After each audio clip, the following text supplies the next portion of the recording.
안녕하세요. 나무 아카데미입니다. 오늘은 갈래 복합 제6강 운영전, 고전소설 운영전, 그리고 권여선 선생님의 이모, 현대소설 이모 두 작품 내용 살펴보도록 하겠습니다. 첫 번째 작자 미상의 운영전입니다. 이 작품은 조금 특이하게 주인공이 운영전인데, 아니, 이 작품이 특이한 것이 아니라 수록 부분이 특이한 것이, 이 작품 전체에서는 당연히 운영이 주인공이고 김진사와 운영의 지고지순한 사랑 이야기인데, 수록 부분은 이런 운영과 김진사보다는 궁녀들, 어디로 소풍을 갈 것인가라는 것으로 인한 궁녀들 사이의 대화, 생각들이 중심입니다. 그래서 한번 보시면 전체 앞부분의 줄거리에서 남궁에서 생활하던 10명 중 운영 등장을 했어요. 이제 안 나옵니다. 뒤에는 거의. 자란을 비롯한 5명이 안평대군의 명으로 서궁으로 옮긴다. 내용일치에서 단순하게 출제가 될 수 있겠죠. 안평대군의 명으로 남궁에서 서궁으로 옮긴다. 이로 인해 운영은 김진사에게 둘의 사랑이었죠. 편지를 전할 길이 없어지고, 자라는 수록 부분에서는 차라리 이해가 많이 나옵니다. 자라는 빨래를 빌미로 궁 밖으로 소풍을 가는 행사 때 편지를 전하는 꾀를 냅니다. 하지만 이러한 일을 모르는 남궁의 궁녀들은 장소 문제로 서궁 궁녀들과 다투고, 자라는 이 소풍 장소 문제로 다투고 있는 이들을 설득하기 위해 홀로 남궁을 찾는다. 그러면 자란이 어디로 왔죠? 지금 남궁으로 왔죠. 아까 자라는 운영과 함께 어디로 왔죠? 서궁으로 왔죠. 5 중에 소격서동으로 가자는 것을 나 혼자뿐이란다. 그래, 그건 또 무슨 까닭이냐? 내가 들어보니 소격서동은 우리 10명은 저 하늘에 있다는 삼천궁에서 선녀로 살다가 실수로 내려왔다. 즉 지금 이 부분이 설득을 하는 겁니다. 어디로 가야 되는 이유, 소격서동으로 가야 되는 이유를. 그러면 이 대사는 누구 대사? 자란의 대사겠죠. 그러면 사실은 서궁 사람들 중에서도 이것도 자란의 대사였고, 이건 설득을 당하고 있는, 조금 있다가 나오게 될 겁니다. 누구인지 파악해 두셔야 됩니다. 속세에 쫓겨온 인간 세상 어디서 살든 상관은 없지만 궁궐 속에 마치 새장 속의 새처럼 갇히게 되었으니 중요합니다. 궁녀들의 억압적인 삶의 모습을 드러내는 겁니다. 나는 꾀꼬리 울음만 들어도 탄식하고 푸른 버들을 두고도 한숨을 짓고 쌍쌍이 나는 제비, 마주 앉아 졸고 있는 산비둘기. 그러면 궁녀들의 처지와 대비가 되는 대상들이겠죠. 중요하겠죠. 꾀꼬리 울음, 비둘기, 제비, 푸른 산버들, 이러한 것들이 대비가 되는 대상들입니다. 그 다음 들의 풀에도 합환초가 있고 나무 중에도 열리지가 있다. 마찬가지입니다. 궁녀들의 처지와 대비가 되는 대상들. 무지한 초목과 지극히 미천한 새들도 즐거움을 나누는데 우리는 왜 이렇느냐? 그래서 밑에 보시면 옥황상제를 모신 태열사에 들어가 머리가 땅에 닿도록 100번이라도 절을 하고, 왜 소격서동으로 소풍을 가자고 하는지를 말을 한 거죠. 물론 이 표면적인 이유가 사실은 아니죠. 앞부분의 줄거리에서 살펴보았듯이 무엇을 전하기 위하여, 편지를 전하기 위하여 가는 것이 사실입니다. 하지만 그 사실을 있는 그대로 말을 할 수는 없으니 이렇게 말을 하고 있는 것이고, 그런 뜻으로 내가 소격서동을 고집한 것이지 여기에 다 어찌 다른 뜻이 있을 수 있겠니? 라고 말을 한 겁니다. 그래서 시비를 걸려던 속은 그러면 이 말을 들어주고 있던 사람은 누구였다? 속이었다. 속은 감동을 받았다. 그러면서 이렇게 말을 합니다. 내가 이치에 박지 못해 네 생각에 못 미쳤구나. 내가 서궁 사람들의 생각에 찬성하지 않은 것은 그 근처에 있는 이유, 내용일치로 출제할 수 있겠죠? 소격서동으로 가려고 하지 않는 이유, 무례한들이 많다는 소문이 있어서 욕을 당할까봐 걱정해서 그런 것이다. 다른 이유가 있는 것은 아니다. 이후로는 비록 밝은 대낮에 구름을 타고 하늘에 올라간다 하더라도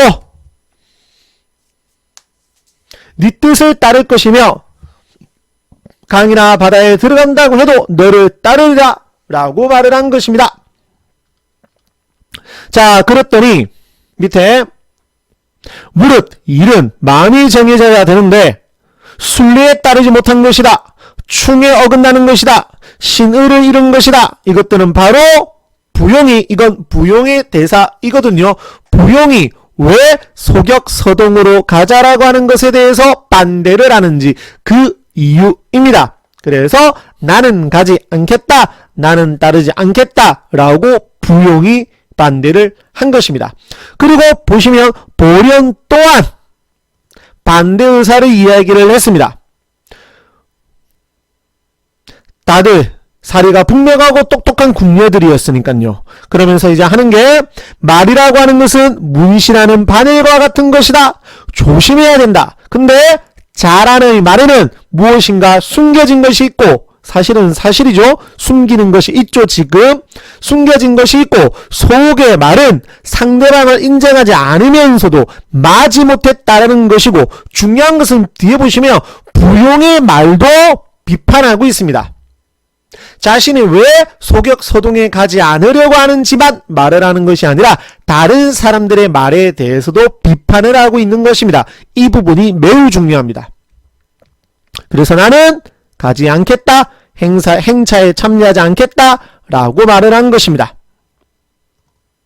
옆에 금년이 있다가 끼어들었다, 합의에 이르지 못했다 라고 하면서 자, 금년이 그의 점을 치는 거거든요. 그러면서 이렇게 말을 합니다. 내일 운영은 반드시 남자를 만날 것이다.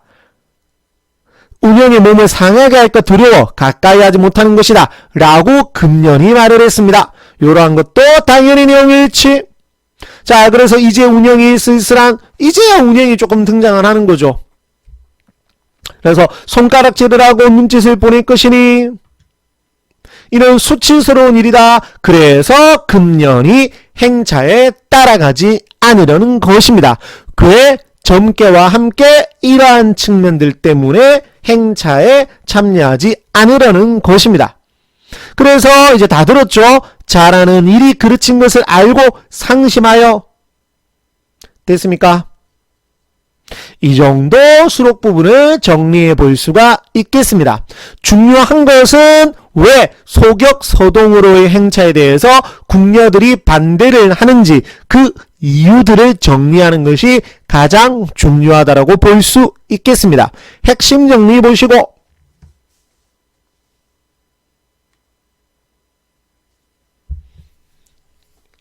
밑에 해제와 이해와 감상까지 보시고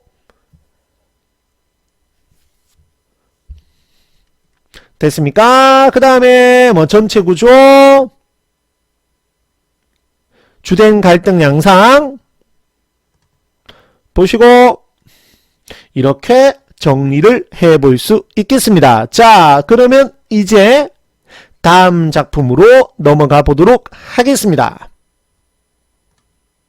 다음 작품 권여선 선생님의 이몽인데, 자, 이야기 어떻게 전개가 되는 작품이냐면 서술자에 나가 있었는데 시어머니를 모시고 시이모님의 병문안을 가기로 했습니다. 이 작품에서 가장 중요한 것은 이 시이모님입니다. 하지만 모든 문제가 시이모님이 나오는 것은 아닙니다. 당연히 여기 나와 있는 시어머니와 관련된 문제도 내용일치로 출제가 될 수 있습니다. 하지만 작품의 주제의식이라든지 가장 중요한 측면은 이 시이모님 해당이 된다라는 것 꼭 기억을 하시고, 자, 가볼게요. 나는 시어머니를 모시고 시모님의 병문안을 가기로 했다.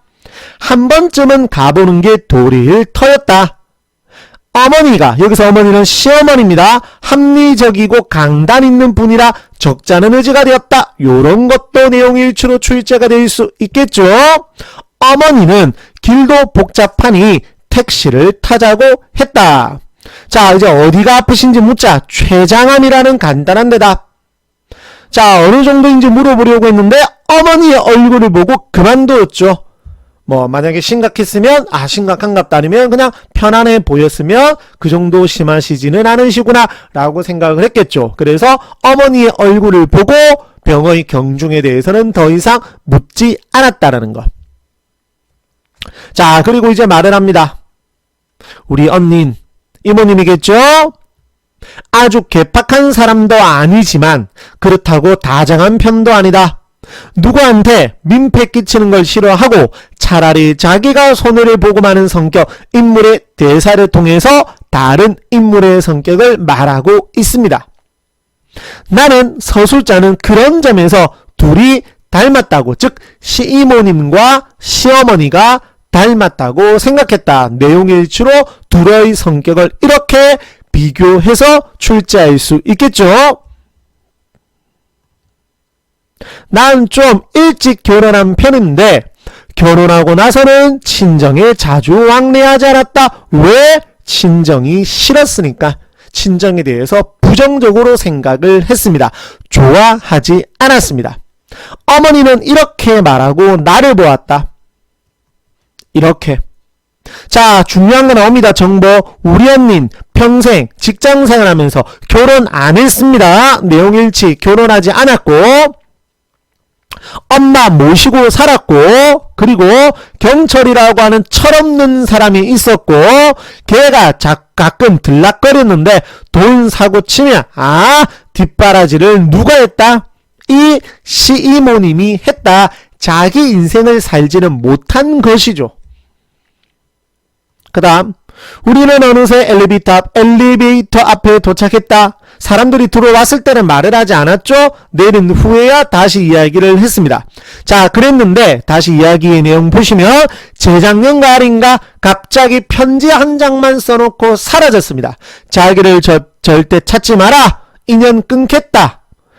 그렇게 살아보고 싶다. 즉 가족의 얽매인 삶에서 벗어나 주체적인 삶을 살아보겠다라고 말을 한 것입니다. 그 다음, 너는 글을 쓰니 알겠니? 알겠지? 역시나 내용일치로 서술자인 나가 글을 쓰는 일을 하고 있다라는 것.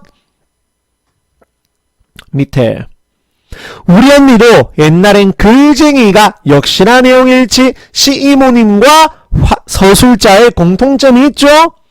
물론 이제 서술자는 지금 글을 쓰는 직업이기는 하고 시이모님은 아니지만 시이모님도 한때 글을 쓰는 사람이 되고 싶었던 거죠. 자, 그리고 이제 중력 부분의 줄거리. 시이모님 집에 정기적으로 방문하여 이야기를 나누게 됩니다. 밑에 보시면 정확하게 알 수는 없지만 이 태우가 누구인지는 우리 수록 부분만으로는 알 수가 없습니다. 이모에게 들은 이야기를 하려고 했지만 망설이고 있었다. 이모 스스로도 그 겨울밤, 자, 이거는 사용 설명서에 나와 있는 건데 우리 교과서에서는 이 사건에 대해서 자세하게 서술하고 있지는 않습니다. 자신에게 호의적이었던 남학생의 손을 담뱃불로 무의식적으로 찢었다라고 합니다. 그 일에 대한 것, 그 겨울밤에 대해서 몇 번이나 되풀이에 이야기했고 이야기를 할 때마다 뭔가 달라진 것 같다. 됐습니까? 그럼 조금 시모님이 상태가 좋지 않았다라는 거죠. 자, 그리고 안타깝지만 마지막으로 그녀를 방문했을 때 그녀는 몹시 쇠약해져. 됐습니까? 자, 여긴 책도 없는데 목이 마르구나. 뭔가 조금 이상하죠. 병이 상당히 악화되었다. 그녀는 어린 강아지처럼 물을 빨았다. 자, 돌아가신 겁니다. 자, 그리고 난 다음에 조금 특이한 것은 이 시모님이 유산을 남겨두었는데 시외 할머니는 전부 다 자기가 가져가지고 또 외아들 빚 갚는 데 쓰려고 하는 거지만 그러지 않았죠? 나누었습니다. 누가? 시어머니가 이렇게 나누었습니다. 됐습니까? 이렇게 마지막 부분까지 정리를 할 수가 있고, 핵심 정리, 전체 줄거리 매우 중요하다고 말씀드렸죠?